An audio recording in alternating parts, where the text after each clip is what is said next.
Nagsalita na ang dating miyembro ng Sex Bomb Girls na si Izzy Trazona tungkol sa pinag-usapang social media post ng trans woman na anak na si Sofia Trazona, tungkol sa hindi na nila pagkikita.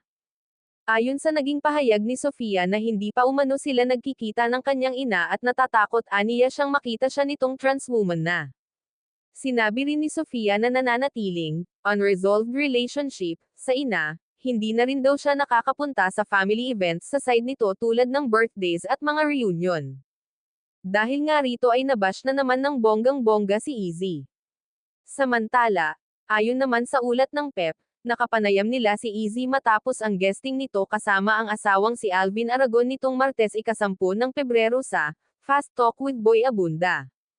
Natanong nga si Izzy kung totoo bang wala na silang komunikasyon ng anak.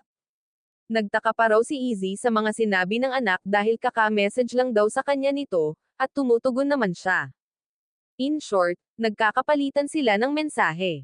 Ang huling mensahe raw ng anak sa kanya ay pagiging very proud nito sa kanya dahil naninindigan siya sa alam niyang tama, at pagpunta niya sa Ron 4 reunion concert ng Sex Bomb noong Sabado 7 ng Pebrero.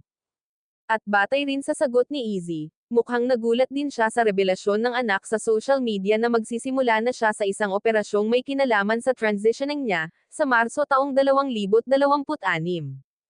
Samantala, may paglilinaw naman si Sofia sa nauna niyang post, aniya, "Dear, don't misinterpret the tweet, ang sinabi ko is di na kami nagkikita, and pag nakita niya ako na travel na natatakot ako, na baka iba yung reception na may-receive ko."